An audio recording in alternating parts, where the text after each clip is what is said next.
Number 5. I live in a regional area of the southeastern United States. Violent crime is rare in my town, and the community feels relatively secure. However, there was one incident many years ago that still chills me to the bone. A family member of mine is a teacher, and this story was related to her by a colleague. This woman was walking around a track around a school football field one day when she saw a creepy man with a sunken face who was walking the track as well. They passed each other a couple of times, and the woman eventually left, feeling kind of spooked. She later recognized the man on the news. It turned out that he was a serial killer named Gary Michael Hilton. He had kidnapped a woman on a hiking trail in a nearby town, bludgeoned her to death, and then dismembered her body. He was later connected with similar grisly murders, and at one point, police actually discovered trash bags filled with various dismembered body parts. I don't remember all of the details of the case, nor do I really care to, but apparently he got some kind of sick pleasure out of tormenting and eventually decapitating his victims. Some people in the community later reported that they had also seen Hilton in the area. The last I heard, the sick bastard was serving several consecutive life sentences. It chills me to the bone to know that such a twisted person once frequented my quiet little town, where we all feel safe. This is a photo of Hilton. I definitely would not want to meet him down a dark alley. Number 4. This is a true story, one that changed me as a kid, and one that still affects me as an adult. Flashbacks and memories of this event come up often, and even now, as a 20-year-old woman, they can still cause an anxiety attack. I won't go into too much detail about irrelevant things like what I did in the days prior to this event, because they're unimportant, and I honestly don't remember much besides what happened. I'm just here to get this personal horror story off my chest, and maybe find others who have experienced similar happenings. The whole event is still a mystery to me, and I doubt I'll ever get an answer. Anyway, here's the story. This story takes place several years ago when I was about 12 or 13, and my best friend McKenna and I just left home for our church's youth group summer camping trip. The camp was located about 2 hours away from our hometown, and only required a short bus drive to get there. For entertainment, Camp Sharon had an outdoor theatre, rec hall, and sat on the edge of a huge man-made lake used for swimming. Kenna and I had gone to this camp a few summers before, and we always managed to have a good time. I mean, a week away from our parents at a camp where you can pretty much do whatever you want sounds pretty awesome, right? Well, it was at first, and the first few days went by without any incidents. One day, McKenna and I decided to put on our swimsuits and to go hang out around the lake. The camp had a decent-sized dock, and placed on it was a small water slide and 2 tall, sturdy wooden diving platforms. For safety purposes, the lake was divided into 3 areas to make it easier for the counselors to watch over the campers.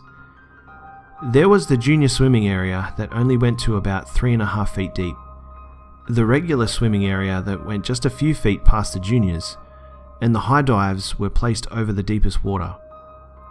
Campers were required to wear life jackets at all times except when jumping off the high dives, so they automatically became the most fun.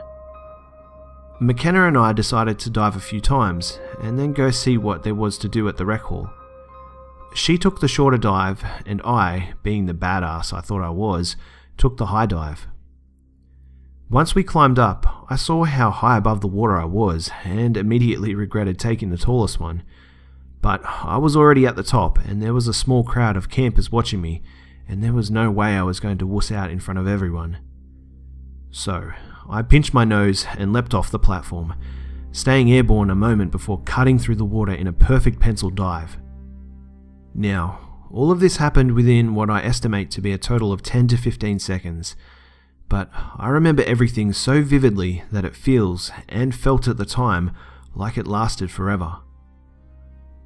I opened my eyes, but strangely, I didn't immediately head back to the surface. Instead, I let myself sit, completely engulfed in the water. I remember looking up at the green surface and seeing how beautiful the yellow beams from the sun shining through the green water looked. Then, I remember turning around in the water to see one of the huge wooden stilts that helps to hold up the dock. I remember touching its slimy surface with my fingers before noticing something odd. The warmth of the green-tinted water started to fade, and I looked down to see both my legs were up to knee-deep in the cold, black water. I had been sinking, closer to the bottom, without even realizing it. As soon as I noticed, I waved my arms to propel myself toward the surface, when something hidden in the black water latched onto my ankle. I felt fingers wrap around my ankle and squeeze it tightly. Sheer panic overtook me, and I screamed the remaining air out of my lungs. I frantically looked down, but a majority of my leg and whatever was holding it was still in the blackness. With a rough yank, it pulled me further down, and I watched the cold, inky water consume my entire leg. I thrashed my legs in the water, trying to fling whatever had a hold of me off, but I was running out of energy and air. I struggled against it and kicked it a few more times before it finally let go. I launched to the surface, gasping for air and on the verge of tears, but no one else seemed to notice. They were still laughing the day away while I was in a state of pure panic and shock. I hurried out of the water and stood next to the high dive to see if it was maybe just another camper, but I waited a good 5 minutes and no one ever surfaced, which was terrifying because it would have been impossible for someone to get out of the water without me seeing them. Kenna met up with me on the dock and I told her everything. I remember saying, "There's something in the water," and being my best friend at the time, she believed me and avoided the lake for the rest of the week. I never told any of the counsellors or other campers, and I waited a good long while before telling my parents, who just wrote it off as seaweed touching me or another camper playing a prank or something. But my question to them is, who would be just chilling at the bottom of the lake? How did they hold their breath that long, and why did they never surface? I know what I felt in the water. I didn't have any cuts or bruises, but I remember the touch of its skin and the feeling of its fingers clamping down on me. It was a hand, and no amount of arguing will ever change my mind about that. It should go without saying that I never stepped foot in that lake again, and the event shook me up so bad I stopped going to camp there altogether. This event, whether it be supernatural or paranormal or just normal, scared me, and to this day I still have a severe fear of the water. I can't swim without thinking about it, and I can't let my legs dangle freely anymore, for fear that whatever was in the water will come back to drag me down a second time.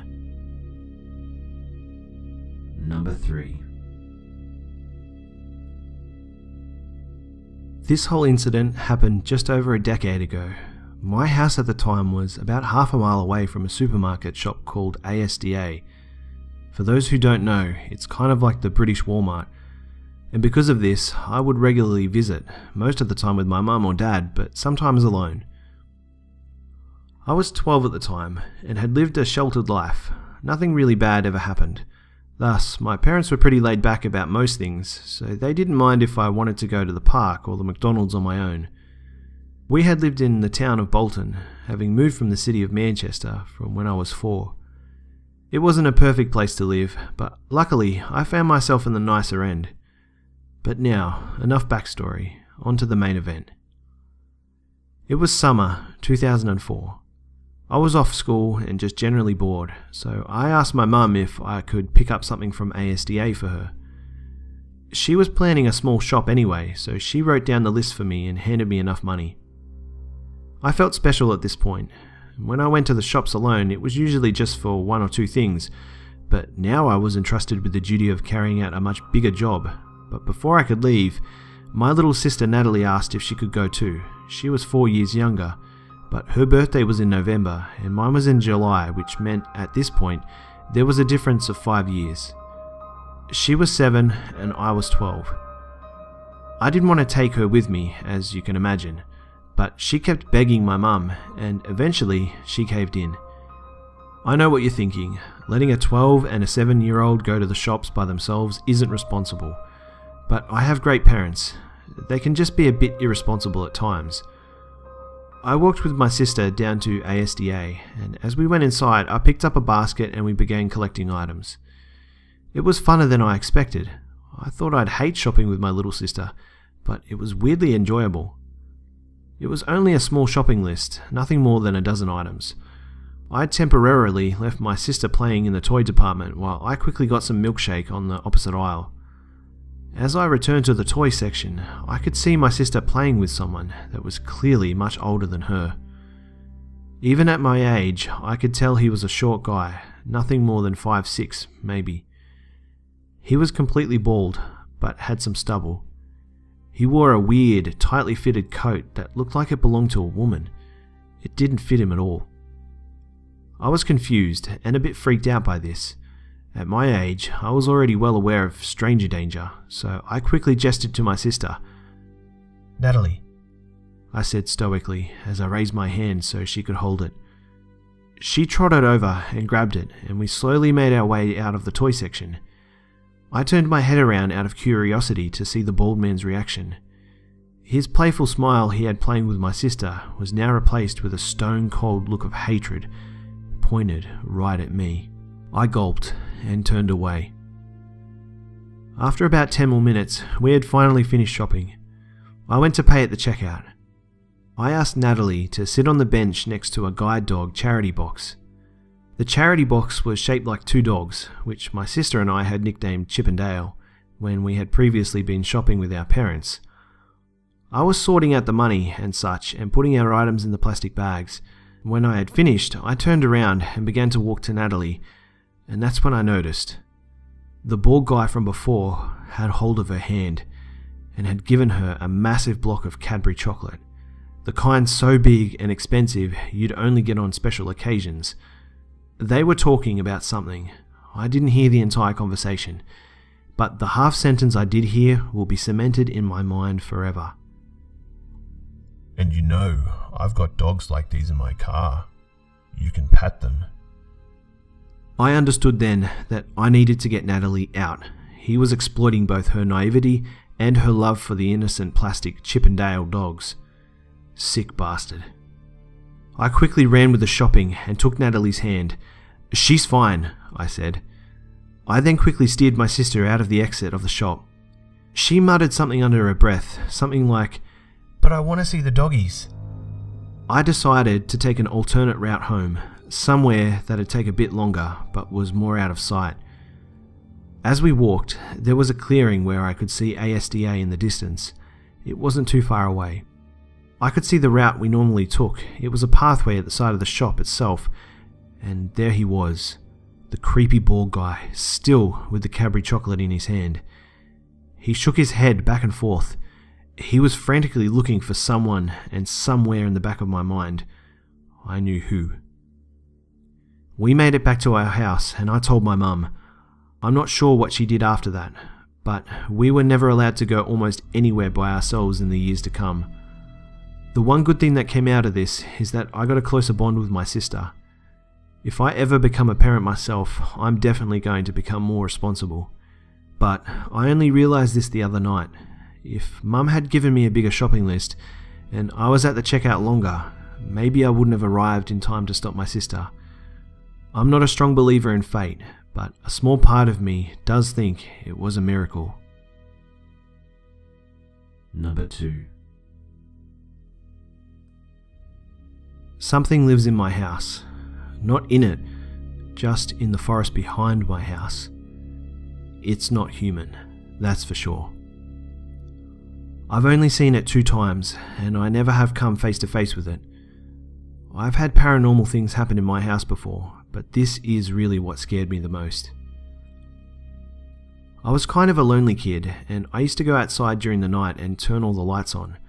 I'd just talk to really myself, but as if someone was there. It was always one-sided. I had always felt like something was in the forest, but I don't think I really believed it. I only wanted to. I started to feel safe with it, but I now know that this was a false sense of security because this thing doesn't want to be friends. It started as just a sound. It was like something was dragging broken glass behind it in the forest.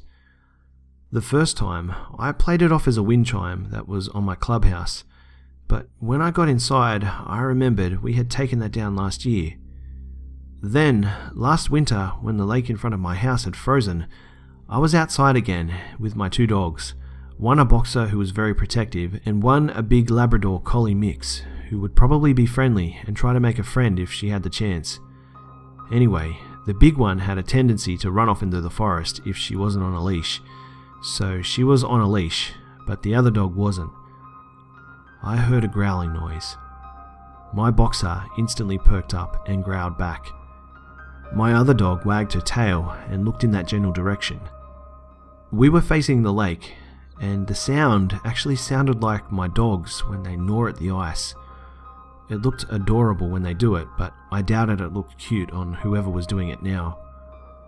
I took them inside and didn't think too much about it, playing it off as just another dog. The second time was in the early summer. My friend and I were outside this time, in my driveway. I live in a valley covered by trees and a lake, and the driveway is on a hill, so no one could see us like this. We were doing stupid kid things and goofing around. We decided to see who could hang off my basketball hoop the longest. When it was her turn, I sat down on my driveway so I could see behind her into my backyard and the forest. It was probably 80 feet long to the end of my backyard, and only 20 feet off the forest from the side of my house. I was counting rather loudly, and she was giggling with me as I dramatically counted. I looked behind her, and I saw something white. It was the size of a hunched-over human, and it was running faster than any human could, and it came out from behind my house and went into the forest. It happened in a split second, and I sprinted for the door and yelled at my friend to get her ass out of there. I no longer talk to the thing inside my forest. Number 1. I'm a 20-year-old girl studying medicine. When I park near my college, I usually stay in my car for about 30 minutes to relax, listen to music, and watch the city view because it's just breathtaking. One time, I saw a BMW car with black windows parked in front of my car. But he was wearing sunglasses, and his car was so shiny and new that I couldn't just stop looking at it. He smiled at me, and I politely smiled back.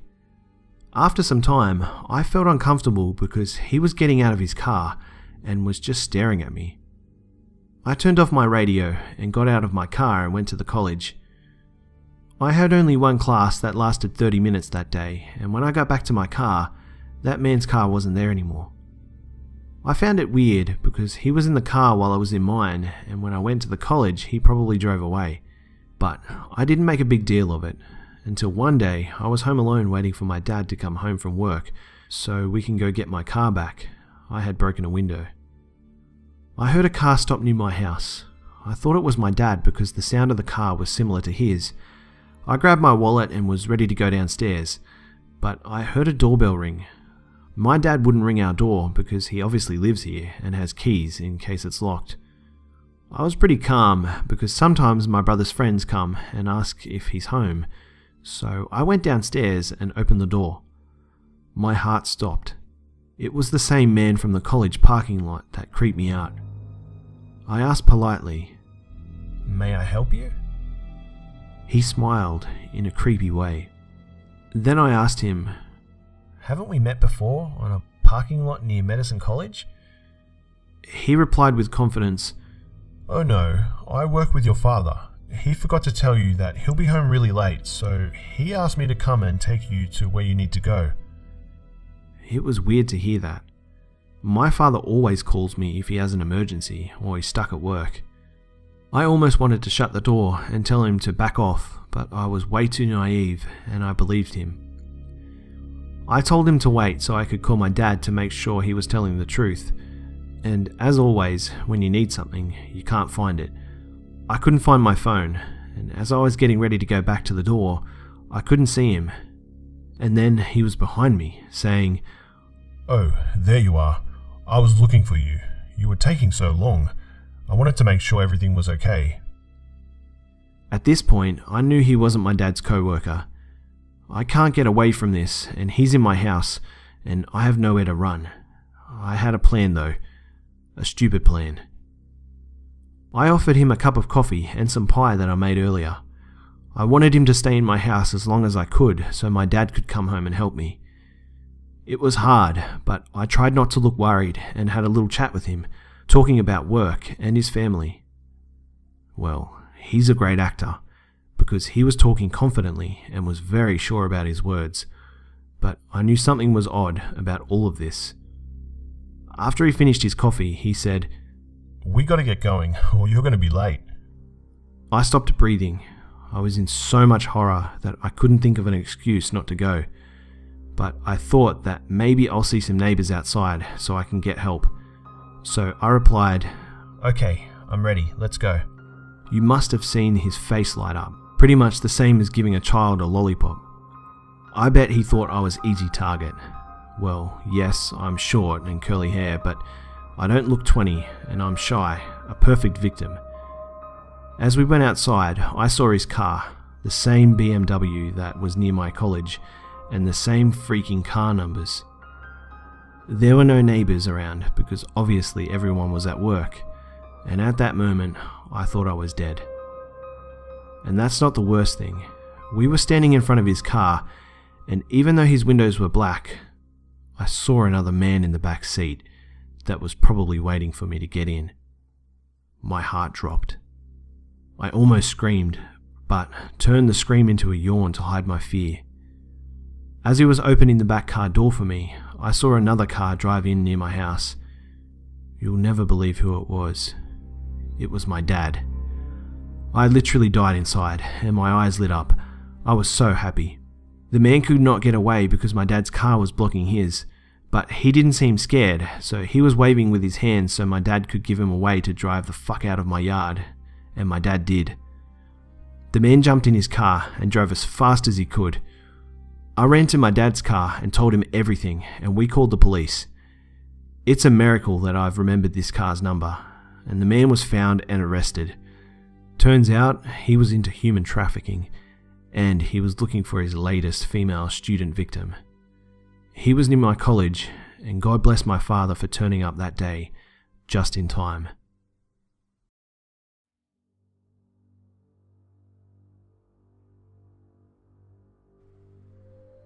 G'day mates, it's B-Buster here.